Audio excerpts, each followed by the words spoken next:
שאני מאוד מאוד מאוד קשה לי לדבר משני סיבות. הסיבה הראשונה כי אני מדבר על יגאל עליו ושלום, והסיבה השנייה שאני אתמול בשעות הבוקר עברתי שני עקירות כירורגיות ואני כל היום במיטה, אבל אמרתי אני חייב לבוא ולדבר על יגאל עליו ושלום. אם זה מישהו אחר הייתי מתלבט, מחילה מכבוד כולם, אבל שיגאל תזכה לביצות, אבל כשמדובר ביגאל עליו ושלום אז אי אפשר להגיד לא למשפחה היקרה הזאת. כמובן ברשות, אמן, כמובן ברשות המשפחה היקרה, אלירן ועידן, שמשמרם מחייהם. כמעט אין יום שלא מקבלים טלפון מהאימא, מהאחים, מהאחיות, מהמשפחה, לעשות ככה. אמרתי לעצמי אשריהם ישראל, וכל פעם מתנצלים, מחילה, אמרתי להם על מה מחילה? להפך, אתם מזכים אותי שאני יכול לענות לכם ויש לי זכות להחזיר לו קצת ממה שהוא עשה בשבילי, ולא רק בשבילי, בשביל כולנו. האדם הזה שזכינו להיות בדור שלו כפשוטו, הוא היה האדם שזכינו לראות אצלו הרבה הנהגות טובות. אחד ההנהגות הטובות שהיה לו, שהוא היה מכבד כל אדם באשר הוא, זה לא משנה מה. המשנה אומרת בפרקי אבות, בהווה מקבל את כל האדם בסבר פנים יפות. שואלים רבותינו מה זה כל האדם, למה בהי? הרי ידוע לכולם בשיעור דקדוק שלמדנו לא הרבה זמן בבית ספר, כי לא אהבנו את השיעורים האלה, אבל ה' זה ה' הידיעה. כשאומרים האדם, אז זה מראה על משהו גדול. כשהמשנה אומרת והווה מקבל את כל האדם בסבר פנים יפות, זה אומר משהו. אומרים רבותינו שלפעמים יש לנו איזה מישהו שאנחנו רואים אותו ולא בא לנו עליו, איך שאומרים. קמנו היום מבוסים, קמנו היום בלי מצב רוח, זה אני אומר עליו פרצות דורש מכות, זה עזוב אותי, רואה אותו, לא בא לי לדבר איתו, או שאני אישית לא בא לי לדבר עם אף אחד, נכון? מכירים את זה? אבל בן אדם שזוכה ועובד על עצמו ומקבל את כל האדם, לא משנה מה הוא ולא משנה באיזה מצב אתה נמצא, זה החוכמה הגדולה. ומקבל את כל האדם בסבר פנים יפות. בואו נראה עכשיו, וזה קשור לנפטר עליו ושלום, הזכרנו שהוא היה מכבד כל אדם, אבל כולנו אוהבים לכבד את האחרים בחוץ, בעבודה, בכביש, אנחנו לארג'ים לכולם, בסופר, אנחנו רואים איזה מישהו, אומרים לו בכבוד, וככה צריך להיות. אנחנו רואים מישהו בקופת חולים, אנחנו רוצים להיות טוב אליו. אנחנו רואים מישהו נוסעים ברכב ורוצים לעשות טוב, אנחנו אומרים לו בכבוד. אבל בואו בבא, עזבו אתכם בחוץ כולנו טובים, אני מדבר על עצמי גם, אבל בואו נהיה גברים, איך שאומרים, בבית שלנו אנחנו צריכים לדעת לכבד את מי שנמצא בבית. אנחנו נבוא היום בלילה לבית ונגיד שנהיה רעבים מארוחת ערב ונרצה לאכול, וכל היום בעבודה לא אכלתי ולא היה אוכל, ואכלתי איזה עוגה ואיזה נס קפה, ועכשיו אני בא לבית, אני אומר וואח, עכשיו יהיה לי אשפלוג טוב, יהיה לי איזה גולדי טוב, יהיה לי, אני יודע מה, איזה עדה אחרת, יהיה לי איזה קובנה טובה, יהיה לי איזה צ'חנון טוב, לא יודע מה, כל אחד והעדות שלו, איזה קובה טובה על העיראקים. ופתאום אני בא לבית, אין ריח לא של קובה ולא של זה, מה הריח הכי טוב שיש בבית היחיד? זה המרכך כביסה שיש בבית במכונת כביסה. אבל מה אני יכול לעשות עם זה עכשיו? מה אני יכול לעשות? תגידו לי אתם, מה אנחנו עושים שאנשים רעבים? שבן אדם רעב, מה הוא עושה? הוא לא אומר שלום בלבביות, זה ודאי שלא. המקום הראשון שהוא נכנס, קודם כל נכנס לחדר שלו והפנים שלו למטה. הוא עצבני על כולם עכשיו, הוא לא רואה אף אחד, לא את אשתו, לא את הילדים שלו. פותחים לו את הדלת, הוא אומר לכו מפה, לא רוצה לדבר עם אף אחד. על מי הוא כועס? על אשתו שבמטבח. קצת מחשבה היה חושב, היה בדרך לבית, היה אומר רגע, יכול להיות שאשתה הלכה לדואר היום, יכול להיות שהלכה לבנק, הלכה לסדר את האשראי בשבילה, לראות שהיא יכולה להוציא עוד איזה 5,000 שקל לחודש הבא, הלכה לסדר את התוכניות שהיה לה, הלכה לקנות בגדים על חשבונו, לא משנה, אבל הלכה, הייתה צריכה לעשות סידורים, לא הרגישה טוב אולי, היה לה חום, מי יודע מה היה לה. ואז בן אדם שבא לבית אומר רגע, היא לא הכינה, אבל בוא נראה מה היה לה. למה לא הכנת ארוחת ערב? למה לא הכנת ארוחת צהריים? אשתי היקרה, מה קורה לך? מה יש לך? נכון שאני רעב, אבל אני יכול להסתדר, אבל מה איתך? את אכלת? מתי עשינו את זה פעם אחרונה? את אכלת ארוחת ערב, את אכלת ארוחת צהריים, אולי אני אלך לקנות לך משהו, אז נגיד לך כבר לא, בוא נאכל איזה חביתה משהו. אז נכון שאתה תעשה את זה, אבל אתה יודע שאתה הצעת כאן אישה שחיכתה לך כל היום, והיא רצתה מישהו שיבוא ויגיד לה שלום בלבביות, ולא איזה שלום ככה עצבני שלא רוצה לראות אותה ולא רוצה לדבר איתה. ככה אנחנו צריכים לעשות, לכבד. מי זה מכבד הראוי ביותר? מי זה המכבד הגדול ביותר? זה שמכבד את בני ביתו, את אשתו בבית שלה. אל תכבד אחרים ברחוב או בכביש או בקופת חולים, זה עזוב, נכון צריך, אבל זה לא יותר חשוב מהכבוד בבית. האישה מחכה לנו בבית אחרי יום עבודה, יום לימודים, לא משנה איפה היינו. רוצים לראות בית, רוצה לראות בית, בעלה שיהיה בריא, היא רוצה לראות הוא שמח, אבל יש לנו גם תפקיד שאנחנו נכנסים לבית. כשאנחנו נכנסים לבית, לכל אחד ואחד מהבית יש לו איזה שטיח בכניסה לבית. יש כאלה כותבים על זה, כאן גרים בכיף, הזוג, אני יודע מה, הזוג היקר, זה וזה. כאן גרים באהבה, אלה ואלה. כאן גרים זה וזה, לא משנה. אבל כאן, התפקיד של השטיח, יש לו שני תפקידים. התפקיד הראשון זה לנקות את הלכלוך, מחילה מכבודכם, מהרגליים, מהנעליים של האדם. זה התפקיד הראשון. אבל יש תפקיד יותר חשוב לשטיח הזה. התפקיד של השטיח גם בחורף וגם בקיץ זה לנקות את כל הרעלים שיש לנו, את כל הדברים הלא טובים שיש לנו במהלך היום. התרגזנו על זה בכביש, התרגזנו על המנהל עבודה, התרגזנו על הפועלים שלנו, התרגזנו על השכן שלנו, אבל זה עד הכניסה לבית.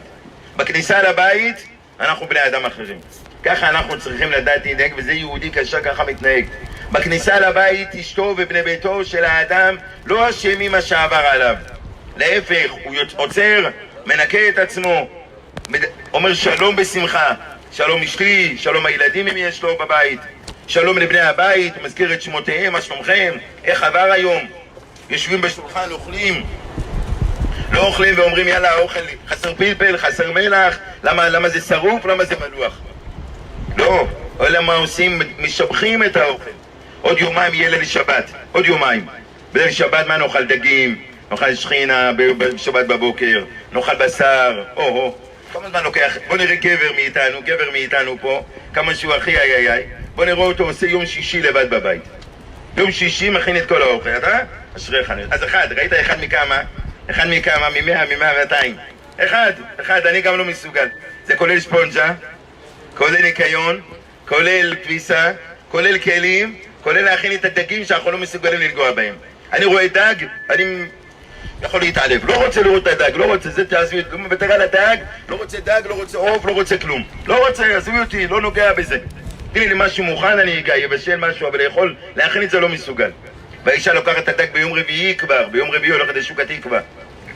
לקחה את הדג, ככה מפרפר לה בין הידיים, לוקחת אותו, עוטף לה את זה בעיתון, שמה את זה בבית עם כל הריח שלו, מחילה מכבודכם. נכון שהוא מנקה לה את זה, אבל לא כל הנשים אוהבות לקחת דג ולנגוע בו.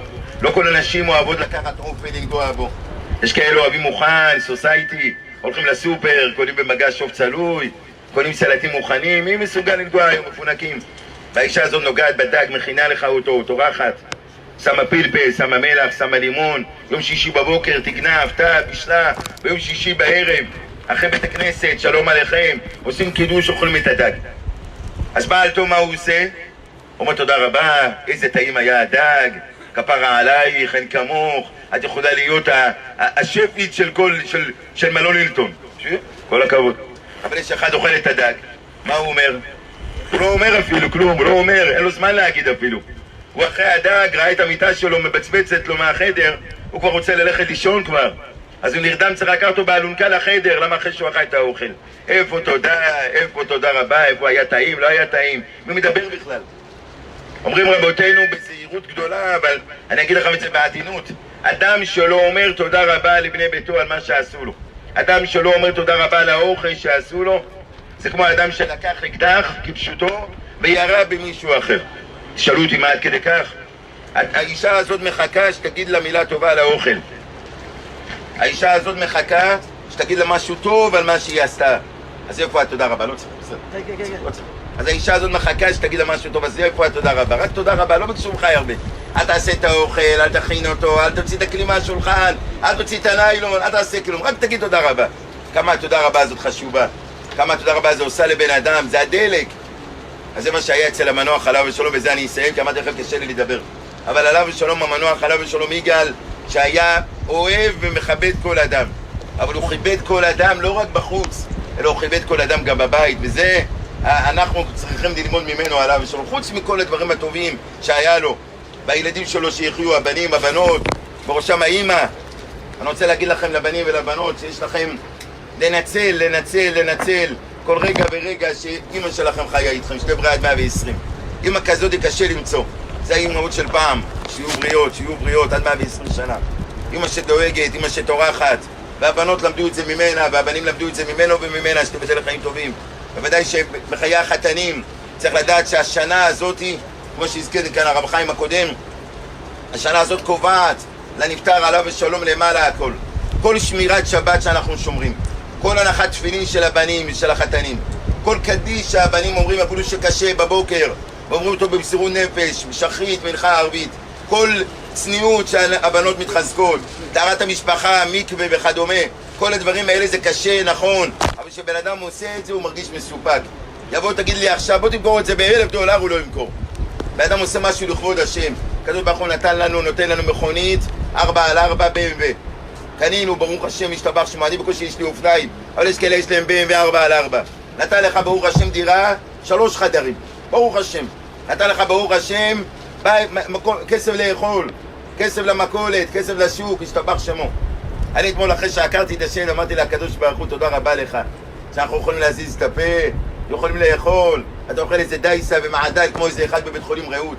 איך אתה נראה, תראה איך אנחנו כמו קמים בבוקר, פנדרים אנחנו קמים, פנדרים, ידיים, רגליים, לשון, עיניים, אוזניים, משתבח שמו לעד, משתבח שמו. ומה?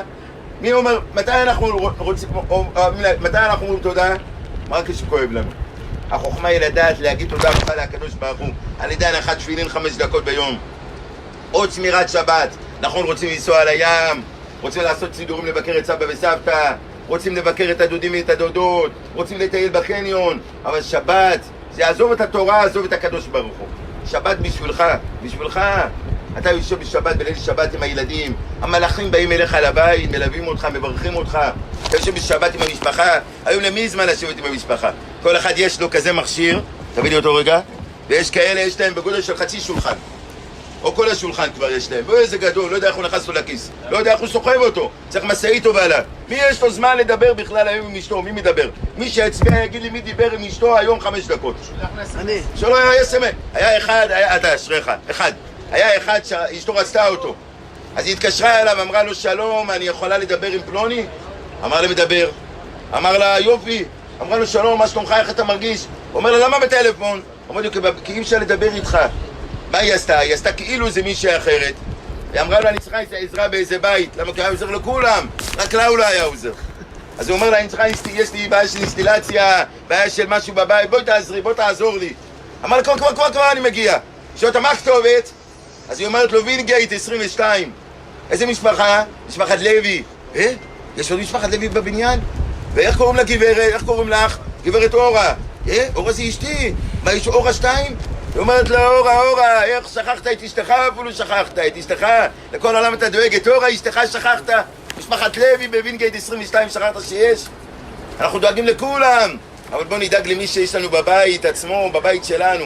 נשמח אותם, לעודד אותם, נרים אותם, נגיד מילים טובות, נגיד תודה רבה, וזה משרה את השכינה בבית, חוץ ביחד עם קיום המצוות לעילוי נשמתו. עוד מצווה ועוד מצווה, כמו שהרב הזכיר, אלול, ראש שנה, יש לנו חודש עד ראש שנה, לא לחכות לראש שנה, יש לנו את הרוביה ואת הדגים, לא צריך. בואו נעשה עכשיו הכנות, עוד מצווה, ועוד מעשה טוב, ועוד צדקה, ועוד מילה טובה. בעזרת השם יתברך, הקדוש ברוך הוא יכתוב ויחתום את כולנו לא יוצא מן הכלל. בפרט כל החברים והידידים, מתפעלי בית הכנסת בן פורת, מתפעלי בית הכנסת נגבה, הגיסים, הגיסות, החתנים, הכלות, הנכדים, הנכדות, כל החברים והידידים, הגברת לאה שהשם ישמור אותה, הבנים היקרים שהשם ישמור אותה, וכל המשתתפים וכל העוזרים וכל המסייעים, כל אלה שבאו לכבד את הנפטר עליו בשלום. הקדוש ברוך הוא יכתוב ויחתום את כולנו לחיים טובים ולשלום. בעזרת השם יתברך נזכה כולנו לבריאות טובה, נזכה כולנו לפרנסה טובה, נזכה כולנו לאריכות ימים ושנים,